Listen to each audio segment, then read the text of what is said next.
Então, nós vamos trabalhar um tema hoje, a glória de Deus no sofrimento humano. A glória de Deus no sofrimento humano.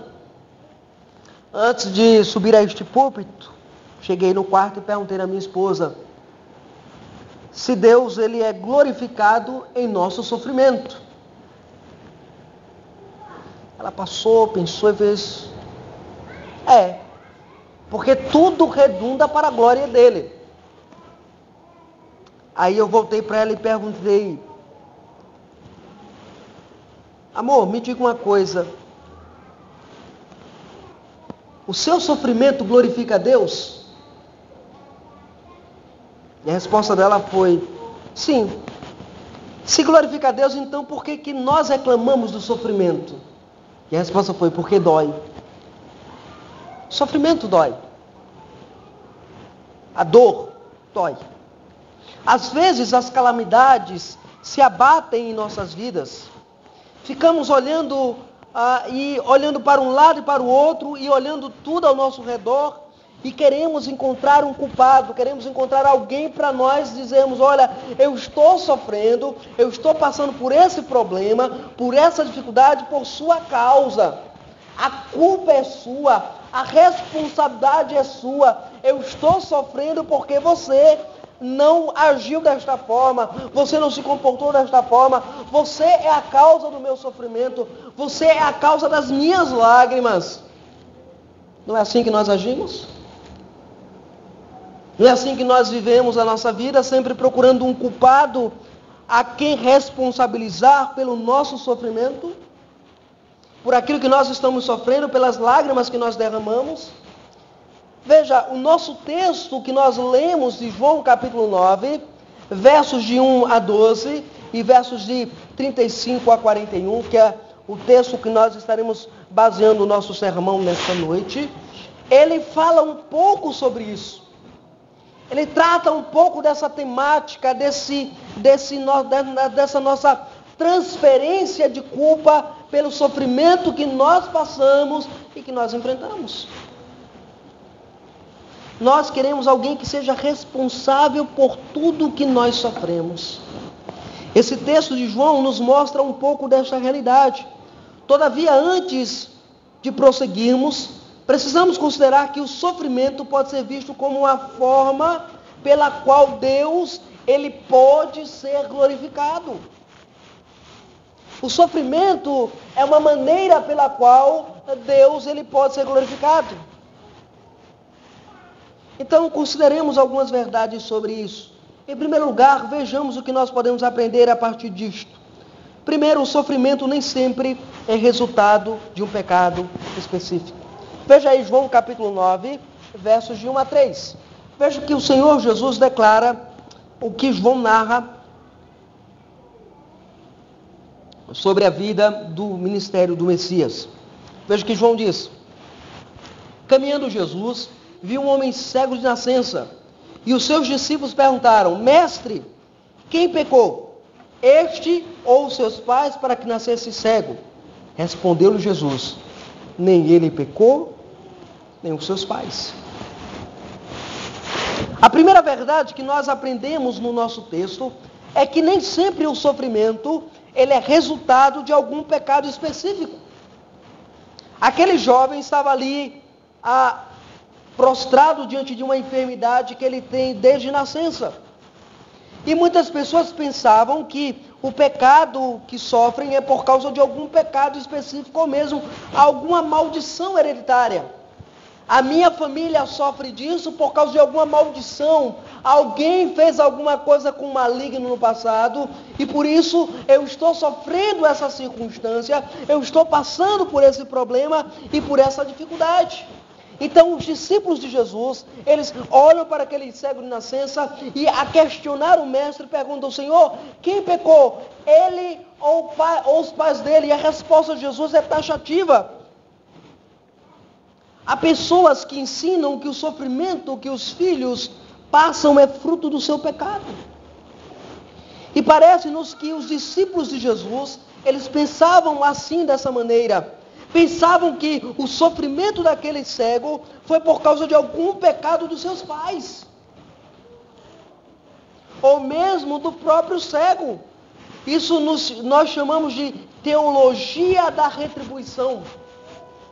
As pessoas pregam hoje na rádio, pregam hoje na TV, de que há uma maldição no seu lar, há uma maldição hereditária, e por isso que existe tanto sofrimento no seu lar, há tanta discórdia no seu lar, há tanta briga no seu lar, há tanta lágrima no seu lar, há tanta doença no seu lar. Então é porque existe um demônio que está dominando a família e, consequentemente, é uma maldição hereditária. Na verdade, isso é uma tentativa de procurar um responsável pelo sofrimento. É a sina do homem ao longo de toda a história da raça humana. Por exemplo, os amigos de Jó queriam encontrar uma explicação para o sofrimento do patriarca Jó e sugeriram que o motivo de tanto sofrimento na vida de Jó era porque ele havia pecado. Jó, você está sofrendo assim porque você pecou contra Deus. Você está sofrendo assim porque você jogou pedra na cruz. Não é assim que as pessoas dizem? Olha, a programação evangélica da TV, irmãos, ensina exatamente isso. Olha, você precisa quebrar a maldição do seu lar, você precisa fazer isso, você precisa dar dinheiro para a igreja, você tem que contribuir para a igreja para ter a libertação espiritual da sua família. Aqui nesse texto, Jesus responde a pergunta dos discípulos de uma forma inusitada. Jesus diz: nem ele pecou, nem os seus pais. É claro que Jesus não está aqui negando a doutrina da depravação total do gênero humano ou a doutrina do pecado original.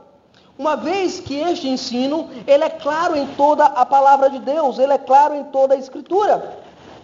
Então, observe bem. Esse ensino da depravação total, nós aprendemos na palavra de Deus que os homens, eles são escravos do pecado. Lá em João capítulo 8, versos de 32 a 34, é nos ensinado isso. Eles dizem: olha, nós jamais fomos escravos de alguém, nós jamais fomos prisioneiros, dizem os judeus. Aí Jesus diz assim: olha, quem comete pecado é escravo do pecado.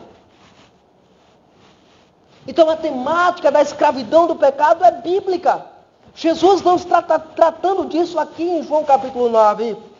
Uma outra questão é que a Bíblia nos ensina que todos os homens nascem mortos nos seus delitos e pecados. Efésios 2, verso 1. E se ele vos deu vida, estando vós mortos nos vossos delitos e pecados. Então, o que Jesus está ensinando aqui, irmãos? Jesus está dizendo: olha, nem ele pecou e nem os seus pais. Jesus está nos ensinando que não devemos achar ou culpar alguém por causa do nosso sofrimento. O sofrimento nem sempre é por causa de algum pecado específico, embora todo sofrimento existente seja a consequência daquela primeira transgressão de Adão. Romanos capítulo 5, versos de 12 a 14, vai nos ensinar isso, que todos nós caímos em Adão, que todos nós pecamos em Adão, que a primeira transgressão de Adão é aquela transgressão que leva o homem para a ruína. Mas não figura aqui nesse texto a ideia de que o sofrimento deste cego é fruto de algum pecado específico. Então, primeiro, aprenda que não é porque você está sofrendo, é porque você pecou especificamente. Ah, eu estou sofrendo agora, eu estou chorando agora, eu estou tendo um problema de saúde sério, eu estou tendo uma dificuldade familiar séria, eu estou enfrentando uma dificuldade séria, porque eu pequei em algum pecado específico. A Bíblia diz que não é isto de forma alguma.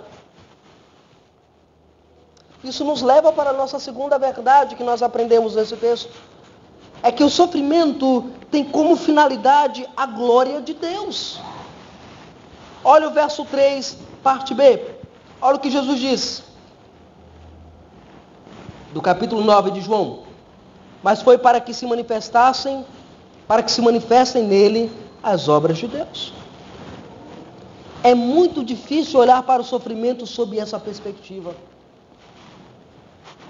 É muito difícil a igreja evangélica moderna pela sua pregação deprimente, pela sua pregação infame, pela sua pregação da teologia da prosperidade, encarar as coisas por essa perspectiva. Como assim, pastor? O sofrimento glorifica a Deus? O meu sofrimento é algo que glorifica a Deus? Sim, tudo que somos e tudo que nós passamos nessa vida visa a glória de Deus. Alguns crentes do passado perguntaram: qual é o fim supremo e principal do homem? E a resposta foi: olha, em outras palavras, para que você foi trazido à existência? Para que você foi criado? Qual é a razão da sua vida? Qual é o fundamento da sua vida? O fundamento da minha vida é o meu casamento. O fundamento da minha vida é a minha família. O fundamento da minha vida é exatamente o meu emprego. Não! A Escritura diz que o fundamento da nossa vida é a glória de Deus e gozá-lo plena e eternamente. Jesus aqui nos oferece uma alternativa para o nosso sofrimento. Antes de nos concentrarmos em nossa dor, irmãos, antes de nos concentrarmos em nosso problema, em nossa dificuldade, deveríamos, antes de tudo, olhar isso como uma oportunidade de glorificar a Deus pelo que Ele tem feito por nós. Antes de você olhar para o seu problema e se concentrar nele, e lamentar e se achar um coitadinho, se achar um fracassado, se achar uma fracassada, se achar um doente, uma doente, não. Cristo diz, olha, antes dele olhar por essa perspectiva, ele tem que olhar que aquele sofrimento, aquele momento de dor, aquele momento de lágrima, aquele momento de dificuldade, visa a glória de Deus.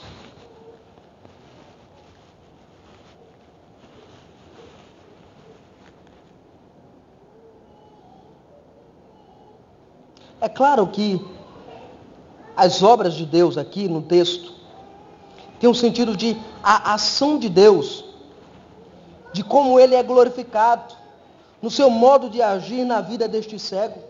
Aquele rapaz veio ao mundo com um propósito específico. Ele não nasceu cego por acaso. Percebe? Ele não nasceu cego por acaso. Havia uma predestinação, havia um decreto, havia uma escolha, havia uma determinação de Deus. Ele não nasceu cego por acaso. Ele veio ao mundo de Jesus para que as obras de Deus se manifestem nele, para que o poder de Deus agisse no meio do seu sofrimento. Você sofre e você pergunta, aonde está a mão de Deus?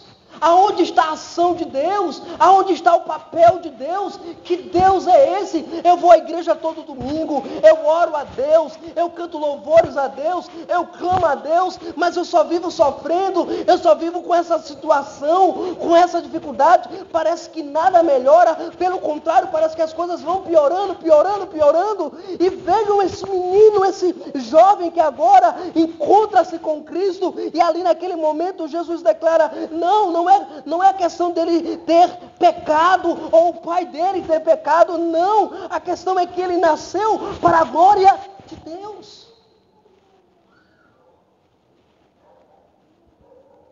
Talvez o seu sofrimento que você tem passado é algo dessa perspectiva, onde a glória de Deus é manifestada.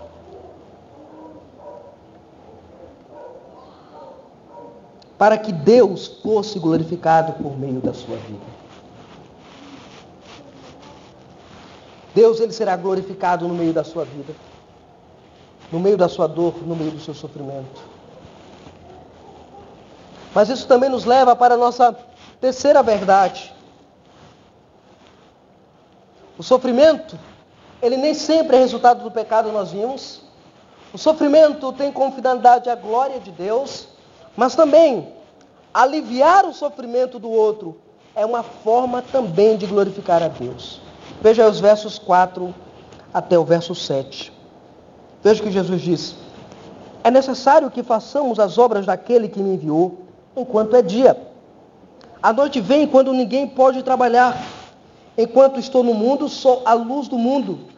Dito isto, cuspiu na terra e, tendo feito lodo com saliva, aplicou aos olhos do cego e disse-lhe: vai, lava-te no tanque de Siloé, que quer dizer enviado. Ele foi, lavou-se e voltou vendo. O desejo para aliviar o sofrimento do cego e resolver o problema foi latente em Cristo Jesus. Ele não apenas declarou: não, de fato, isso foi a obra de Deus, isso é o decreto de Deus, isso é a predestinação de Deus para a vida deste homem. Ele compara a sua obra de compaixão a um dia brilhante. Todos nós trabalhamos de dia, um horário adequado para o trabalho. É necessário que façamos as obras daquele que me enviou enquanto é dia, diz o Senhor. A noite vem enquanto ninguém pode trabalhar. A urgência da obra de Deus é presente aqui. Cristo veio fazer a vontade de Deus neste mundo e naquele momento Deus desejava restaurar a vida daquele cego de nascença. Agora imagine, você sabe de alguém na família, alguém na igreja, alguém do seu lado, algum irmão em Cristo está sofrendo. Você percebe que isso é o decreto de Deus. Você sabe que isso é a mão de Deus. Você reconhece que é a predestinação de Deus. Você vê a mão invisível de Deus na providência, mas você não se move para ajudar. Você não se move para socorrer. Você não vai lá, você não ora, você não oferece o braço, você não oferece consolo, você não estende a graça de Deus sobre a vida daquela pessoa. Veja o grande erro da igreja evangélica hoje. O irmão está passando por provação e necessidade e diz: eu não vou ajudar o irmão não, para não tirar o irmão da prova e pagar com Deus. Não, Jesus não pensou dessa forma, irmãos. Jesus foi lá e agiu. Jesus não apenas reconheceu que aquilo ali era obra de Deus, que era decreto de Deus aquele sofrimento, mas Jesus decidiu aliviar o sofrimento daquele cego. O sofrimento alheio, irmãos, é uma forma de demonstrarmos compaixão e misericórdia pela dor do outro que sofre. Por isso, existe essa urgência de Cristo. O Senhor Jesus sabe que aquele garoto está em profundas trevas, em profunda escuridão. Então o Redentor diz: enquanto estou no mundo, eu sou a luz do mundo. Enquanto eu posso dar luz àquele que está perdido em sofrimento, enquanto aquele que está angustiado em trevas, o coração está atribulado: pastor, eu não sei como tomar as minhas decisões, eu não sei como trilhar o meu caminho, eu não sei como resolver o meu problema, o meu dilema, a minha dificuldade. Pastor, me orienta, me diz, me dá uma luz, me ilumina, me diz por onde caminhar. Assim fez Jesus. Jesus mostrou àqueles discípulos que ele era a luz do mundo e como luz do mundo ele deveria iluminar o caminho daquele cego. Uma bela parábola daquilo que nós como igreja devemos ser: luz do mundo. Ele veio para abrir os olhos dos cegos. Ele declara isso no Evangelho. O mundo vive em uma cegueira espiritual e precisa de compaixão, da compaixão dos homens que conhecem o Redentor, que tenham coragem de apresentar a luz do mundo, que é sem dúvida Cristo. Para aliviar o sofrimento humano, irmãos, não basta apenas ter compaixão. É um outro ponto importante. Jesus não apenas teve compaixão, não basta sentir a dor, não basta sentir dentro da alma e ficar calado. É necessário agir. Foi o que Cristo fez.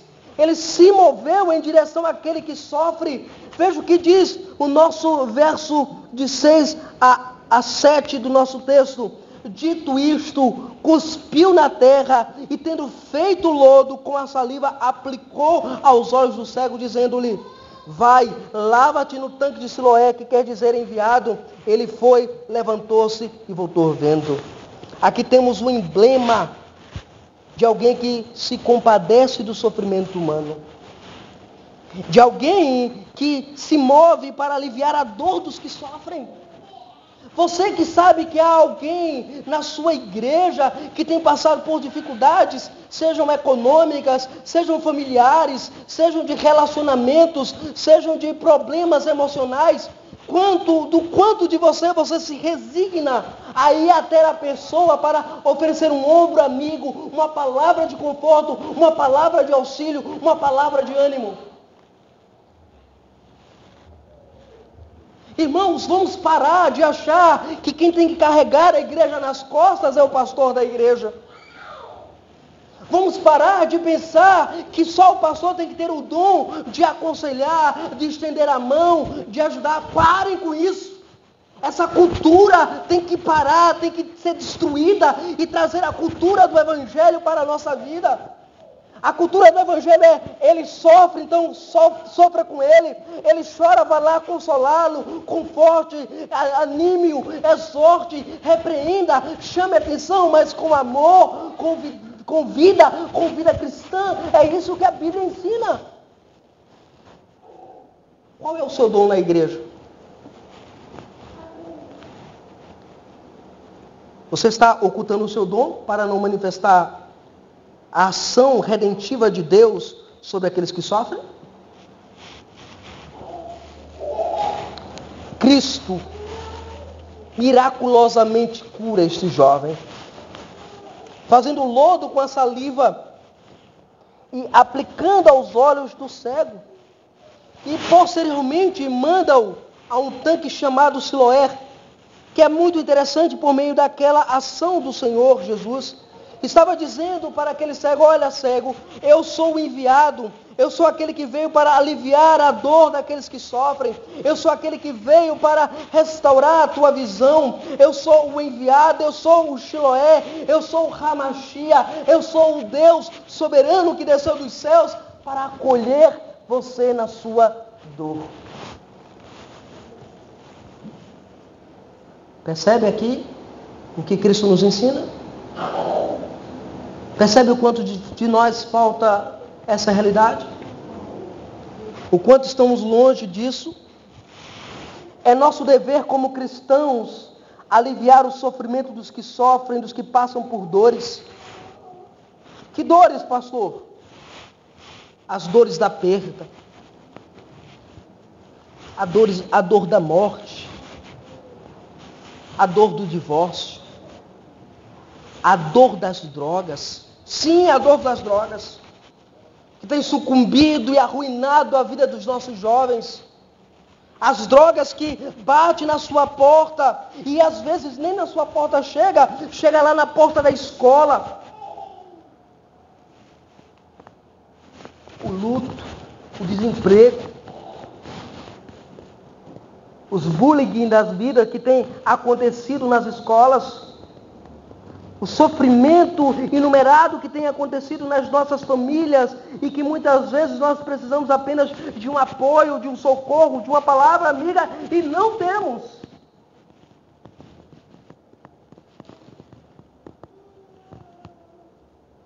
O que se precisa, irmãos, é de um coração marcado pela compaixão,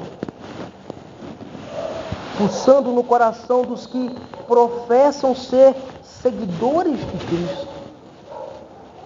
Eu sou seguidor de Cristo, mas meu irmão está sofrendo, dane-se para ele. Eu não quero resolver o problema dele. O problema dele não me interessa. Eu já tenho os meus problemas. Por que eu vou resolver o problema do irmão? Veja, o Senhor Jesus, ele não agiu assim. E ele exige da igreja que não haja assim. Que a igreja socorra, que a igreja estenda a mão, que a igreja acolha. Mas isso me leva para uma outra realidade. Em quarto lugar, pode passar aí. Em quarto lugar, nós aprendemos que quando o sofrimento é cessado, provocam-se diversas reações. Versos de 9 até o verso 12. Veja só o que acontece aqui no nosso texto. Versos 9 a 12. Uns diziam, verso 8, vamos começar aqui do verso 8. Então os vizinhos e os que dantes o conheciam de vista, como mendigo, perguntavam, não é este o que estava assentado pedindo esmola? Alguns diziam, é ele. Outros, não, mas se parece com ele. É ele mesmo, porém dizia, sou eu. Perguntou-lhes, pois, como foram abertos os teus olhos? Respondeu-lhe, o homem chamado Jesus fez lodo, untou-me os olhos e disse-lhe, vai e lava-te no tanque Siloé e lava-te. Então fui, lavei-me e estou vendo. Disseram-lhes, pois onde está ele? Respondeu, não sei. Quando o sofrimento, irmãos, é cessado, gera muitas reações, umas positivas, outras negativas, mas sempre há alguma reação. Quais são as reações que podem gerar a restauração de uma pessoa, irmãos? Primeiro, a reação da surpresa. Versos de 8 a 9, nós vemos isso. Vemos que os vizinhos olharam para ele, conheciam de vista, viam como um mendigo e diziam, olha, não é este que estava sentado pedindo esmola? E uns diziam, sim, é ele, outros não, mas se parece com ele. Ele mesmo, porém, dizia, sou eu. A restauração de alguém, irmãos, por vezes é vista como uma surpresa. Nossa, fulano está mudado. Vejam como ele está diferente. Vejam como não parece mais aquela pessoa cabisbaixa. Não parece mais aquela pessoa que só vivia chorando, que só vivia lamentando da vida. Olha como essa pessoa mudou. Que surpresa é tanta que até a falta de certeza quer dominar o coração. Será que é realmente essa mudança? Será que isso mudou mesmo? Será que será que fulano mudou de fato? Será que fulano foi transformado de fato? Será que fulano realmente encontrou a solução para o seu sofrimento? Será que ele achou a cura da sua alma? Será que de fato ele foi transformado? Aonde é que está isso? O porquê que acontece isso? Oh meu Deus! E surge essa surpresa. Mas também gera uma coisa chamada dúvida. Versos de 10 a 12, ele diz exatamente isso. Perguntaram-lhe, pois, como te foram abertos os olhos? Respondeu o homem, chamado Jesus, fez lodo. Ele untou os meus olhos e disse-me, vai, lava-te lá no tanque. Então fui, lavei-me e estou vendo. E disseram-lhe, pois, onde está ele? Não sei. Mas também em alguém surge dúvidas. Será mesmo? Será que houve mudança mesmo? Como ocorreu com o cego pedinte que corre conosco? Quando somos restaurados, quando o nosso sofrimento cessa, pessoas duvidam que tenham sido uma mudança radical, proporcionada pelo Senhor Jesus. Pessoas questionam a nossa mudança de vida, a nossa regeneração. Pessoas questionam se de fato nós fomos alcançados pela graça. Precisamos estar prontos para esse tipo de reação, a reação da surpresa e a reação da dúvida. Da surpresa porque as pessoas esperavam que nós continuássemos ali no lamaçal, no lodo e no sofrimento. Então quando vê a ação de Deus agindo em nosso favor, em nosso benefício, eles ficam surpresos. Mas outros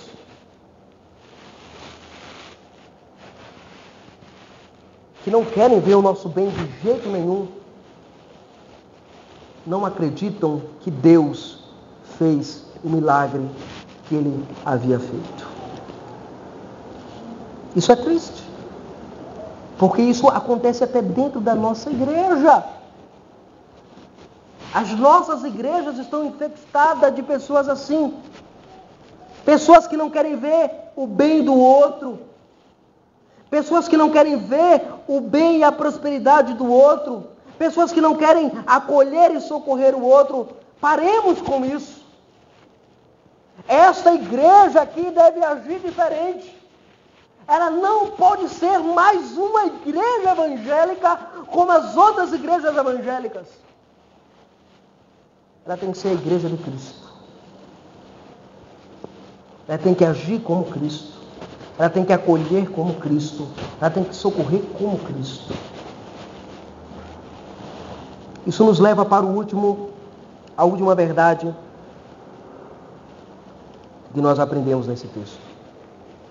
Que o sofrimento cessado deve nos levar a Cristo.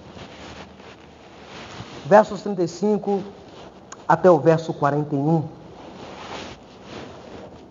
Olha que coisa interessante. Este é o último aspecto a ser considerado em nosso texto. Veja o que é que acontece. E ouviram Jesus que os tinham expulso, porque esse jovem é levado para o Sinédrio, e no Sinédrio ele debate, e aí diz, olha, não é possível, esse homem é um pecador. Ele diz, olha, eu não sei se ele é pecador, mas eu nunca vi um pecador abrir os olhos de um cego. Ele só pode ser Deus. E no debate ele é expulso da sinagoga. Então Jesus ouviu que ele tinha sido expulso da sinagoga e, encontrando-o, lhe perguntou, crês no Filho do Homem? Ele respondeu e disse, quem é, Senhor, para que eu nele creia? E Jesus lhe disse, já os tens visto, e é o que fala contigo. Então afirmou ele, creio, Senhor, e o adorou. Prosseguiu Jesus e disse, eu vim a este mundo para o juízo, a fim de que os que não vejam, que os que veem vejam, e os que veem se tornem cegos. Alguns dentre os fariseus que estavam ali por perto perguntaram, acaso também nós somos cegos? Respondeu Jesus, se fosseis cegos, não tereis pecado algum. Porém, mas porque agora dizeis, nós vemos, subsiste o vosso pecado. Irmãos, os fariseus, por não compreenderem a ação graciosa de Deus na vida daquele cego, o excomungaram do Sinédrio, o expulsaram da igreja. Às vezes nós não compreendemos a ação de Deus restaurando a vida de alguém e nós queremos puni-lo porque ele começa a falar que Cristo fez aquilo. Então, eles não compreenderam a ação graciosa de Deus e expulsaram o garoto do Sinédrio.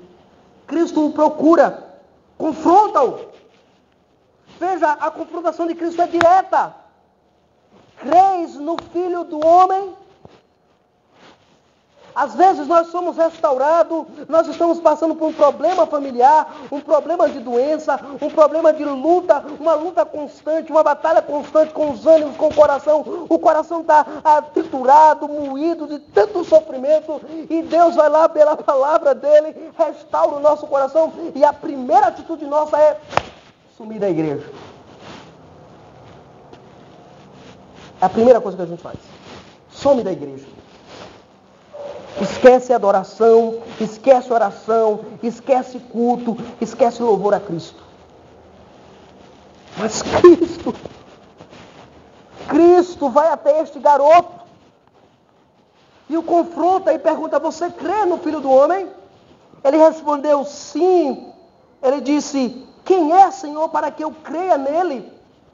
E Jesus lhe disse, já o tens visto, e é o que fala contigo. Então afirmou ele, creio, Senhor, e o adorou. Quando o sofrimento cessa, a minha atitude não é abandonar a igreja.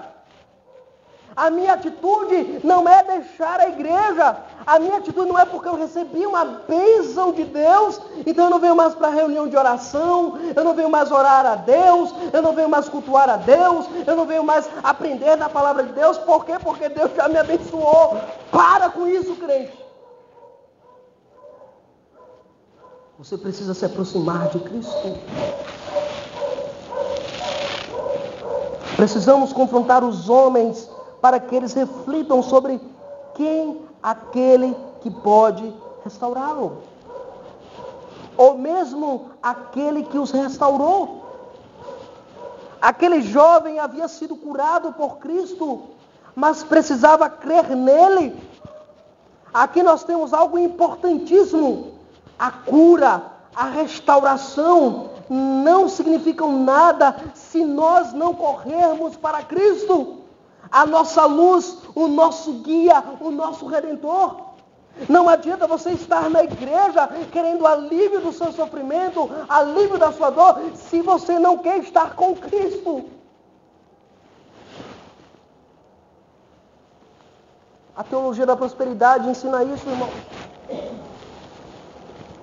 Os programas de TV evangélicos estão ensinando isso. Que você só precisa estar na igreja por causa da bênção. Você precisa estar na igreja para receber a cura, para receber a restauração, para receber tudo isso. Não, você precisa estar na igreja por causa de Cristo.